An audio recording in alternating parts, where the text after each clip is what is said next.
Hello, I'm Pat, and in this lesson today we're going to check out an easy way to learn your basic straight bar major chords on the dobro. So knowing your basic major chords on the dobro is something absolutely essential, because most bluegrass songs and arrangements use a lot of major chords, and most of the time are in major keys too.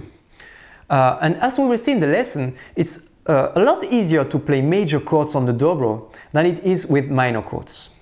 So before we get started, I've got a PDF file for you with neck diagrams that you can use as a reference for this lesson, so make sure to print that out first.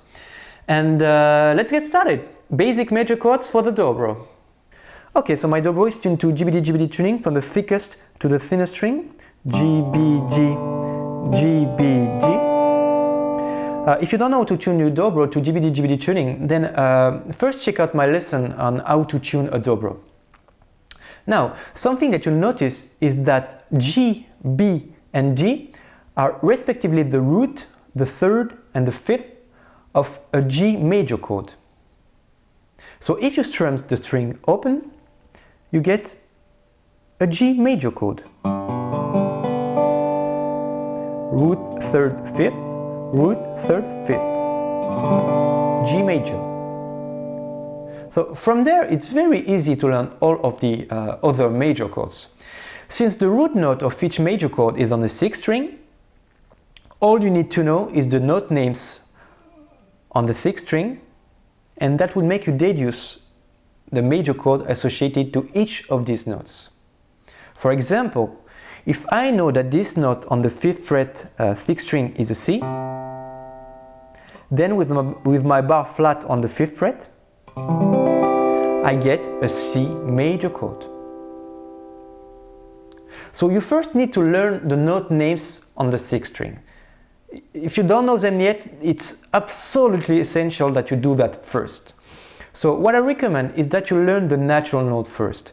By natural notes, I mean notes without a sharp or flat, because I think that will be easy to digest for you. So let's learn first G, A, B, C, D, E, and F. Okay?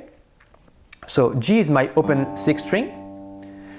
So strumming all the strings, as we've seen before, we get a G major chord. Then A is one tone above on the 2nd fret. So with my bar flat on the 2nd fret, I get an A major chord. Now B is one tone above on the 4th fret. So with my bar flat on the 4th fret, I get a B major chord. Okay? Now C is one semitone above B, because there's no sharp or flat between B and C. So C is on my 5th fret. And with my bar flat on the 5th fret, I get a C major chord. Let's keep going. D is one tone above C, so it is on the 7th fret. And with my bar flat on the 7th fret, I've got a D major chord. Then again, one tone above D is E on the 9th fret. And with my bar flat on the 9th fret, I've got an E major chord. Now F is one semitone above E, no flat or sharp between E and F, sorry. So on the 10th fret, we've got F, and with my bar flat on the 10th fret, I've got F major chord. And next note is G, one tone above F, so 10, 12. So 12 is G, and with my bar flat on the 12th fret, I've got a G chord, one octave higher than this G chord with the strings strum open. Okay? So at this point, what I recommend is that you associate fret numbers and note names. Okay? That is 0, G, 2, A, 4, B, 5, C, 7 D, 9 E, 10 F, 12 G. Okay? Try to make this mental association and also make it visual. Try to see those numbers when you look at the fretboard. One thing you've probably noticed is that you have dots on the fretboard. See? Here, 3rd, 5, 7, 9, 12. Okay? Use those as a reference point too. Okay? For example, oh, here is dot 5. Oh, I know that 5 is C, so this is a C major chord. Okay? Now, let's learn the sharp or flat notes. Okay? Each sharp or flat will be in between the natural notes that we've just learned. Okay? So, if 0 is G, then first fret, we've got G sharp or A flat. Since second is A, then first is A flat. G sharp or A flat are the same thing. Okay? So with your bar flat on the first fret, we've got G sharp or A flat major chord. Okay? Then fret 2A, fret 3, we've got A sharp or B flat. So with my bar flat again on the 3rd fret, I've got A sharp or B flat major chord. Okay? Then fret 4 B, fret 5 C, oh, fret 6 C sharp, okay? One semitone above C, or one semitone below D, D flat, okay? So C sharp or D flat are the same thing.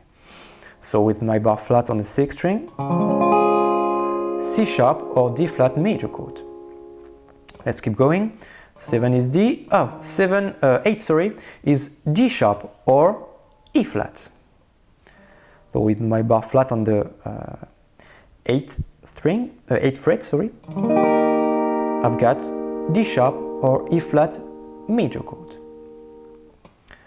Then 9 is E, 10 is F, 11 is F sharp or G flat, because G is on the 12th fret, then one semitone below is G flat. So F sharp or G flat, and with my bar flat again on the 11th fret, I've got a F sharp or G flat major chord. Okay?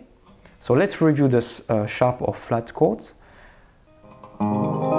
G sharp or A flat on the 1st fret, A sharp or B flat on the 3rd, C sharp or D flat on the 6th, D sharp or E flat on the 8th,